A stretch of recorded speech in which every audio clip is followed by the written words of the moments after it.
नई सुबह जब आए अपने संग वह एक नया संदेशा लाए, भीनी भीनी खुशबू धरती की हम सबका मन महकाए। अभिवादनम, अभिनंदनम और सुप्रभातम। स्वागत, सत्कार और नमस्कार के साथ आपके चिर परिचित कार्यक्रम के साथ सुप्रभातम के एक नए अंक को लेकर मैं हूं उपस्थित नारायण दत्त मिश्र।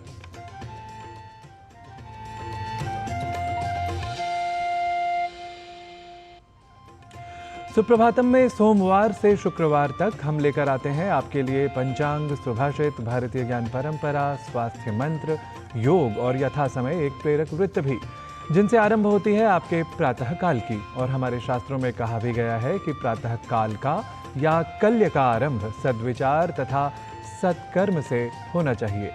शुभम यह कल्य उत्थाय प्रांजलि श्रद्धयान्वितः प्रवदेराचरेल्लोके कथ्यते शुभकर्मकृत। तो अब बिना किसी विलंब के आरंभ करते हैं हम अपने पहले प्रभाग पंचांग का और जान लेते हैं आज की तिथि, वार और नक्षत्र के भारतीय प्रसंग को। आज का पंचांग युगाब्द 5126, विक्रमी संवत 2081, शक संवत 1946, उत्तरायण, वैशाख मास, शुक्ल पक्ष, नवमी तिथि, बृहस्पतिवार, मघा नक्षत्र। आज का दिन मंगलमय हो। स्वस्ति प्रजाभ्यः परिपालयन्तां न्यायेन मार्गेण महीं महिषाः लोके प्रलोके शुभमस्तु नित्यं लोकाः समस्ताः सुखिनो भवन्तु। जी हाँ, हम सभी जीवन में कल्याण या शुभता को चाहते हैं और इसलिए हम सुभाषित भी सुनना पसंद करते हैं, क्योंकि वे सुभाषित ही हैं जो हमें कल्याण के मार्ग की ओर ले जाने का कार्य किया करते हैं। तो आज सुभाषित में है किस कल्याण परकता की बात, यह जान लेते हैं।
व्यक्ति अपने हृदय में जैसे कल्याणकारी विचार धारण करता है, निसंदेह वैसे ही परिणाम भी उसके सामने आते हैं।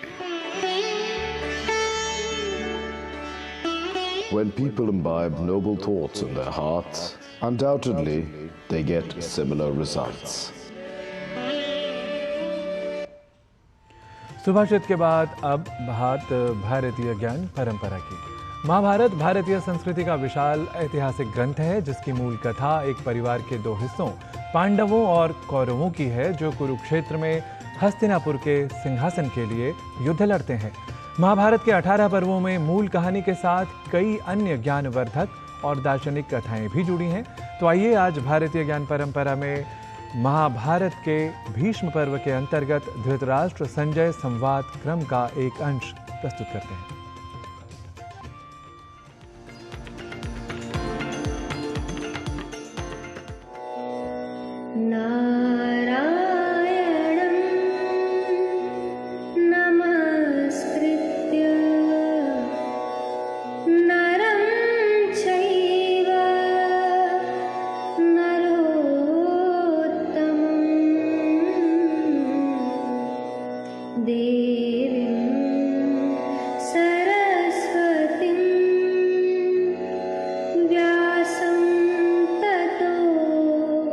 जयम् महाभारत के अंतर्गत भीष्म पर्व के 10वें अध्याय में वर्णित संक्षिप्त विषय वस्तु के क्रम में धृतराष्ट्र और संजय के बीच अनेक विषयों पर संवाद हुआ है, जो तत्कालीन भारतीय संस्कृति, भारतीय चिंतन, भारतीय विद्वत्ता और भारतीय मनीषा की उदात्तता का अद्भुत उदाहरण प्रस्तुत करता है।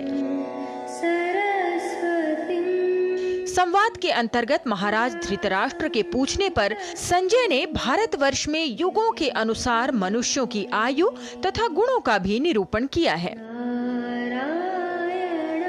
युगानुरूप मनुष्यों के गुणों के विषय में धृतराष्ट्र को बताते हुए संजय कहते हैं, चत्वारि भारती वर्षे युगानि भरतर्षभ कृतं त्रेता द्वापरं च तिष्यं च कुरु वर्धन। अर्थात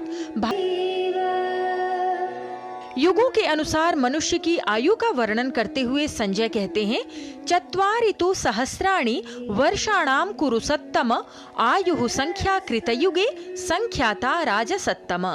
अर्थात सत्य युग के लोगों की आयु का मान 4000 वर्ष है तथा त्रीणि सहस्राणि त्रेतायाम मनुजाधिप द्वे सहस्रे द्वापरे तु भुवि तिष्ठति सांप्रतम। त्रेता युग के मनुष्यों की आयु 3000 वर्षों की बताई गई है। इसके साथ ही संजय कहते हैं, द्वापर के लोगों की आयु 2000 वर्षों की है, जो इस समय भूतल पर विद्यमान है। भीष्म पर्व के 10वें अध्याय में युगों के अनुरूप मनुष्य के गुणों का भी समग्र वर्णन किया गया है। जाताः कृतयुगे राजन् धनिनः प्रियदर्शनाः प्रजायन्ते च जाताश्च मुनयो वै तपोधनाः। सत्य युग में महाबली, महान सत्वगुण संपन्न, बुद्धिमान, धनवान और प्रियदर्शन मनुष्य उत्पन्न होते हैं और सैकड़ों तथा हजारों संतानों को जन्म देते हैं। उस समय प्रायः तपस्या के धनी महर्षिगण जन्म लेते हैं। इसी प्रकार त्रेता युग में समस्त भूमंडल के क्षत्रिय अत्यंत उत्साही, महान मनस्वी, धर्मात्मा, सत्यवादी, प्रियदर्शन, सुंदर शरीरधारी, महापराक्रमी, धनुर्धर, युद्ध में शूर शिरोमणि तथा मानवों की रक्षा करने वाले होते हैं। सर्ववर्णाश्च जायन्ते सदा चैव च द्वापरे महोत्साहा वीर्यवन्तः परस्पर जयैषिणः। अर्थात द्वापर में सभी लोग उत्पन्न होते हैं एवं वे सदा परम उत्साही, पराक्रमी तथा एक दूसरे को जीतने के इच्छुक होते हैं। संजय कहते हैं, तेजसाल्पेन संयुक्ताः क्रोधनाः पुरुषा नृप लुब्धा अनृतकाश्चैव तिष्ये जायन्ति भारत। कलियुग में जन्म लेने वाले लोग प्रायः अल्प तेजस्वी, क्रोधी, लोभी तथा असत्यवादी होते हैं। ईर्ष्या, मानस तथा क्रोधो माया सूया तथैव च तिष्ये भवति भूतानां रागो लोभश्च भारत। अर्थात कलियुग के प्राणियों में ईर्ष्या, मान, क्रोध, माया, दोष दृष्टि, राग तथा लोभ आदि दोष रहते हैं।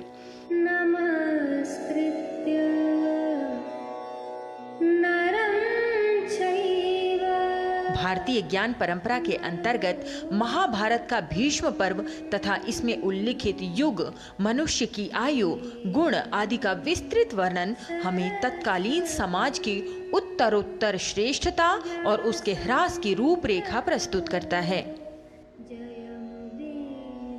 लता वशिष्ठ, डीडी न्यूज।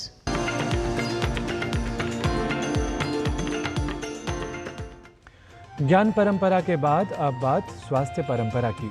हालांकि स्वास्थ्य को दुष्प्रभावित करने वाले रोगों की कमी नहीं है, पर कुछ रोग ऐसे होते हैं जिसकी वजह से हमारा स्वास्थ्य बहुत अधिक कुप्रभावित हो जाया करता है। उन रोगों में ही एक रोग है डेंगू। आज राष्ट्रीय डेंगू दिवस भी है, तो आइए आज स्वास्थ्य मंत्र इस प्रभाग में जानते हैं कि डेंगू के लक्षण क्या हैं, कौन से लक्षण खतरे के संकेत हैं और क्या है डेंगू का उपचार। देखिए हमारी सहयोगिनी किरण भारद्वाज की यह रिपोर्ट।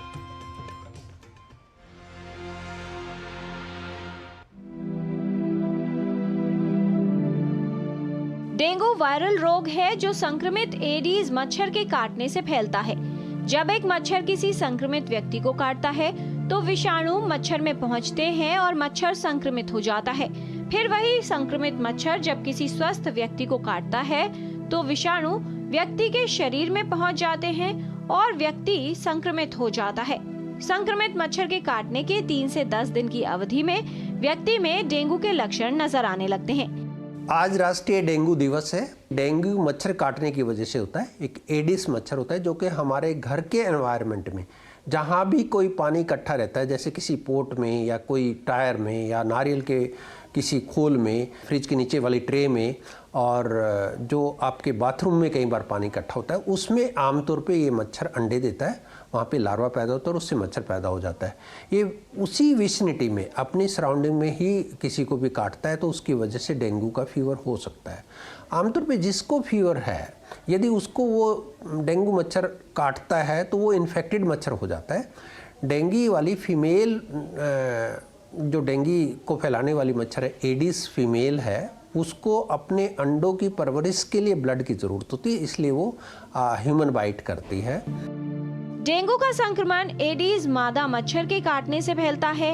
एडीज मच्छर दिन में काटता है। ये मच्छर साफ पानी में पनपता है।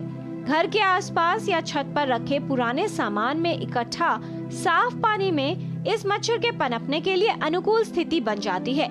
एडीज मादा मच्छर साफ पानी में अंडे देती है, जिसमें से 8 से 10 दिन में लार्वा निकलते हैं, जो 2 दिन में प्यूपा बन जाते हैं और प्यूपा वयस्क मच्छर बन जाते हैं, जो बीमारी फैलाते हैं। डेंगू होने पर व्यक्ति को तेज बुखार, शरीर में दर्द, आंखों में दर्द और त्वचा पर चकत्ते जैसे लक्षण हो सकते हैं। साधारण डेंगू बुखार 5 से 7 दिन की अवधि में ठीक हो जाता है। वहीं डेंगू हेमोरेजिक फीवर और डेंगू शॉक सिंड्रोम में गंभीरता और जटिलताओं की संभावना अधिक होती है। ये एक आम वायरल फीवर की तरह ही होता है, जो कि बहुत ही high grade fever, sudden onset होता है, जो कि 3 से 4 दिन आमतौर पे रहता है और उसके बाद में उतर जाता है। फीवर उतारने के लिए पैरास्टामोल जो on the counter available tablet है, वो आप ले सकते हैं। पेन किलर या दूसरी कोई दवाई ना लें। ये देखा जाता है जब डेंगू फीवर उतर जाता है 4थे या 5वें दिन उसकी प्लेटलेट का कम होना शुरू हो जाता है। तो इसमें जब भी डेंगू फीवर हमें लगता है हाई ग्रेड फीवर है, हेडेक है, बॉडी एक्स है, बैक एक है, मसल पेन बहुत ज़्यादा है और कमजोरी ज़्यादा लग रही है, तो वहाँ पे डेंगू सस्पेक्ट करते हैं और डेंगू के लिए टेस्ट किए जाते हैं। यदि डेंगू पॉजिटिव है तो हम प्लेटलेट का टेस्ट जो शुरू में करते हैं 3रे दिन और फिर 5वें दिन भी दोबारा से करते हैं। यदि प्लेटलेट कम होती हैं और शरीर पे कोई लाल चकत्ते आते हैं, आंखें लाल हो जाती हैं, नाक से खून आना शुरू हो जाता है, उल्टी में खून हो जाए या टट्टी में खून आना शुरू हो जाए, या कई बार इवन बेहोशी हो जाती है, कहीं ब्रेन में, दिमाग में भी कई बार खून निकल जाता है, इसको हम डेंगू हेमरेजिक फीवर बोलते हैं। ये यदि सीवियर हो जाता है तो ये डेंजरस सिचुएशन होती है और इसमें एडमिशन हॉस्पिटल में ज़रूरत पड़ती है और अपना इलाज हॉस्पिटल में जाके करवाएं। आवश्यक है कि डेंगू बुखार होने पर उसका सही प्रबंधन किया जाए, साथ ही कुछ बातों का ध्यान रखा जाए। स्व इलाज बिल्कुल न करें, विशेषज्ञ की सलाह अनुसार ही दवा लें। डेंगू रोगी में रक्तस्राव होने की संभावना अधिक होती है। कुछ दवाओं को लेने से शरीर में आंतरिक रक्तस्राव होने का खतरा बढ़ जाता है। बुखार हो तो पैरासिटामोल की गोली लें और कोई भी असामान्य लक्षण होने पर लापरवाही न करें। हमारी सराउंडिंग में डेंगू ना पनपे, कहीं पे भी पानी इकट्ठा ना हो और घर के अंदर यदि संभव है तो जाली के दरवाजे रहें। नेट यूज़ करें सोते टाइम। बच्चों को पूरी बाजू के कपड़े और पूरा फुल पैंट्स पहनाएं। डेंगू फीवर वाला जो मच्छर है ये मॉर्निंग में और इवनिंग में यूजुअली काटता है, तो इस दौरान ज़्यादा ध्यान रखें। मॉस्किटो को रिपेलेंट क्रीम्स हैं वो भी लगा सकते हैं। इस तरह से करके हम बचाव कर सकते हैं। यदि बड़े एनवायरनमेंट की बात करते हैं गांव में या उस तरह से, तो वहाँ पर नीम के पत्ते जला के भी इन मच्छरों को भगाया जा सकता है और लोग इसको यूज़ भी करते हैं, जो कि बहुत अच्छा है। ऑर्गेनिक वे यदि हम मच्छर को किसी तरह से पनपने के रोक दें और उसको भगा दें तो वो ज़्यादा बेहतर होगा बजाय कि केमिकल से। डेंगू के सभी रोगियों को अस्पताल में भर्ती होने की आवश्यकता नहीं होती, लेकिन व्यक्ति में खतरे के लक्षण होने पर सतर्क होना चाहिए और तुरंत विशेषज्ञ को दिखाना चाहिए। घर के आसपास पानी जमा न होने दें और साफ सफाई का विशेष ध्यान रखें, जिससे एडीज मच्छर को पनपने से रोका जा सके। थोड़ी सी सावधानी डेंगू बुखार से बचाव में सहायक सिद्ध हो सकती है। किरण Bhardwaj, DD news.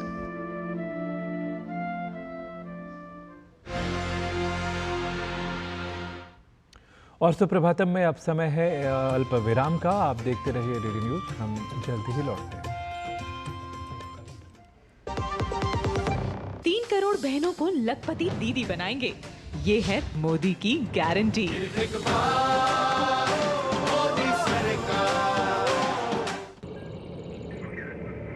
Curiosity can take you to some out of the world places. Took me to the moon today. Curious about this place? Scan this QR code before I take it off with my Seat tires.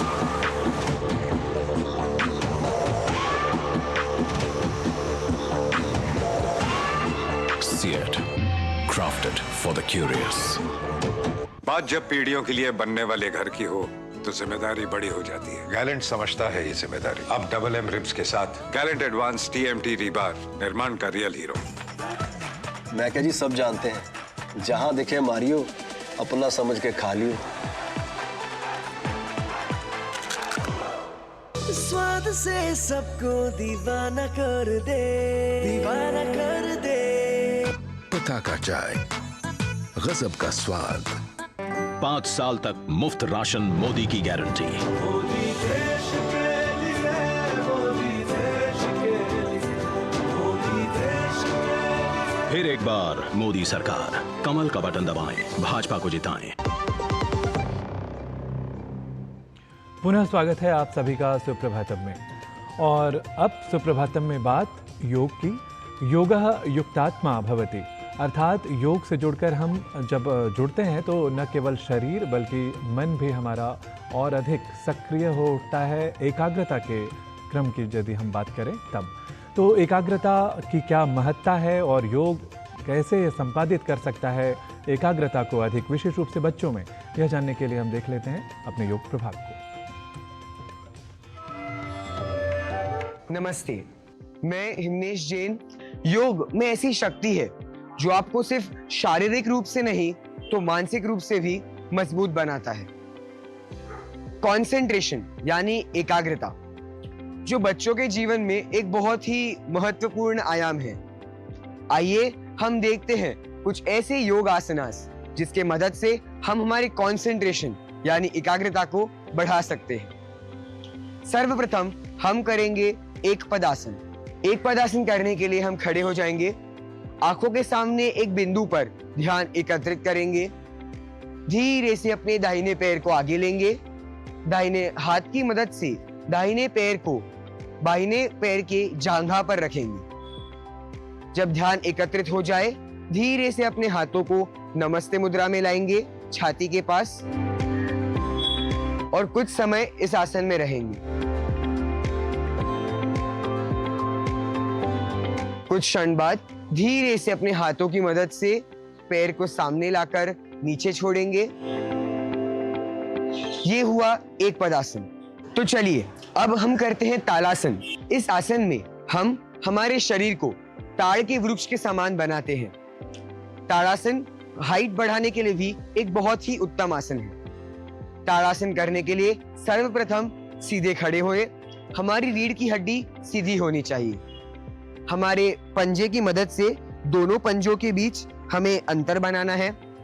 दोनों हाथ हमारे शरीर के साथ होंगे। धीरे से सांस लेते हुए सामने की ओर से हमारे दोनों हाथों को धीरे धीरे ऊपर की ओर ले जाएंगे और पैर से हम पंजों पर आ जाएंगे। हमारे दोनों हाथ सीधे होने चाहिए। हमारे बाजू हमारे कान को स्पर्श करने चाहिए। हमारी कोहनियां सीधी होनी चाहिए। कुछ क्षण हम इस आसन में स्थिर रहेंगे। सामने एक बिंदु पर ध्यान एकत्रित रखेंगे, ध्यान स्थिर रखेंगे।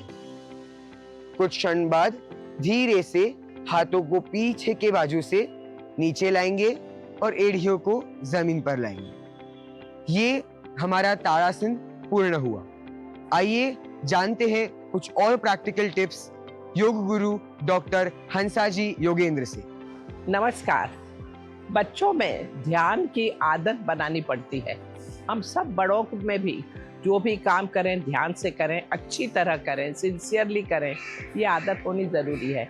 बच्चे जब पढ़ाई करने बैठते हैं तो पढ़ाई एक भार रूप नहीं होनी चाहिए, पढ़ाई में आनंद आना चाहिए, और वो तभी संभव है जब थोड़ा थोड़ा पढ़ना हो।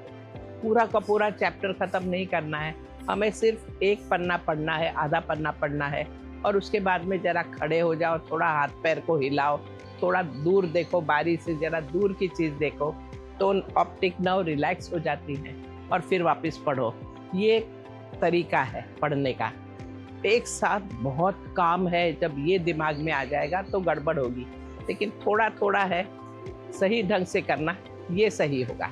और ध्यान दें, कसरत करना बहुत ज़रूरी है, इसलिए कम से कम आधे से पौना घंटा आसन करने में निकालना ही है। सर्कुलेशन सिर पर बढ़ेगा, और ज़रूरी है अच्छी नींद लेना। ये सब जब सही होगा तो ध्यान होगा ही। योग के अभ्यास के बाद अब समय है योग की भाषा संस्कृत के अभ्यास की, पुनरअभ्यास की, क्योंकि कहा भी गया है अभ्यासेन संपद्यते सर्वम इति। तो आइए संस्कृत के अभ्यास के लिए चलते हैं हमारे सहयोगी गवीश द्विवेदी के पास संस्कृत पाठशाला की कक्षा में।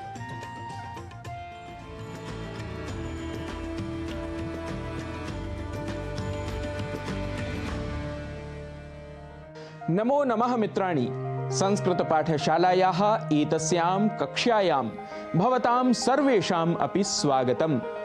मम नाम गवीशः। हम अपने पिछले अंक में मध्यम पुरुष की बहुवचन क्रियाओं और यूयम कर्तृपद के साथ वाक्यों का अभ्यास कर रहे थे। आइए अभ्यास के इसी क्रम को बढ़ाते हैं आगे और बना लेते हैं कुछ और नए वाक्य। वाक्य यदि हो तुम इच्छा करते हो तो उसका संस्कृत रूप बनेगा त्वम इच्छसि। त्वम इच्छसि, यह एक वचन में। इसी का बहुवचन रूप बनाएंगे यूयम इच्छथ। यूयम इच्छथ। अग्रिम वाक्य त्वम पतसि, तुम गिरते हो। यूयम पतथ। यूयम पतथ अर्थात तुम सब गिरते हो। तुम नृत्य करते हो, त्वम नृत्यसि। इसका बहुवचन रूप बना लेंगे यूयम नृत्यथ। यूयम नृत्यथ अर्थात तुम सब नृत्य करते हो। त्वम जिघ्रसि। यूयम जिघ्रथ। यूयम जिघ्रथ अर्थात तुम सब सूंघते हो। त्वम ध्यायसि, तुम ध्यान करते हो। यूयम ध्यायथ। यूयम ध्यायथ तुम सब ध्यान करते हो। त्वम मिलसि, तुम मिलते हो। यूयम मिलथ। यूयम मिलथ अर्थात तुम सब मिलते हो। त्वम उपविशसि। त्वम उपविशसि, तुम बैठते हो। यूयम उपविशथ। यूयम उपविशथ अर्थात तुम सब बैठते हो। त्वम उत्तिष्ठसि। त्वम उत्तिष्ठसि, तुम खड़े होते हो। यूयम उत्तिष्ठथ। यूयम उत्तिष्ठथ अर्थात तुम सब खड़े होते हो। त्वम शृणोषि। त्वम शृणोषि अर्थात तुम सुनते हो। यूयम शृणुथ। यूयम शृणुथ अर्थात तुम सब सुनते हो। वाक्य है त्वम स्थापयसि। इसका बहुवचन रूप बना लेंगे यूयम स्थापयथ। यूयम स्थापयथ अर्थात तुम सब रखते हो। त्वम प्रक्षालयसि, यह एक वचन रूप है। इसका बहुवचन रूप बनेगा यूयम प्रक्षालयथ अर्थात तुम सब धोते हो। यूयम प्रक्षालयथ। अग्रिम वाक्य देख लेते हैं। त्वम स्वीकरोषि, तुम स्वीकार करते हो। बहुवचन रूप बनेगा यूयम स्वीकुरुथ। यूयम स्वीकुरुथ तुम सब स्वीकार करते हो, तुम सब लेते हो। मित्रों, आपको पुनः स्मरण करा दें, मध्यम पुरुष की बहुवचन क्रिया इच्छथ, नृत्यथ, मिलथ आदि के साथ कर्तृपद यूयम के अतिरिक्त और कुछ भी नहीं होगा। और इच्छथ, नृत्यथ, मिलथ आदि के उच्चारण का भी हमें विशेष ध्यान रखना है। इन्हें इच्छथ, नृत्यथ, मिलथ आदि नहीं कहना है। मित्रों, आज की कक्षा में इतना ही। नए अभ्यास को लेकर पुनः होंगे कक्षा में उपस्थित। तब तक के लिए मुझे दीजिए अनुमति। नमस्कारः, नमो नमः, पुनः मिलामः।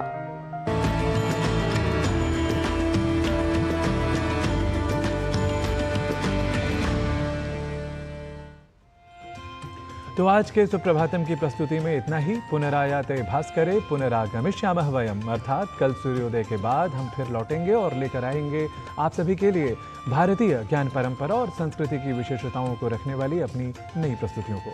तब तक के लिए हमें और हमारी टीम को दीजिए अनुमति। नमो नमः।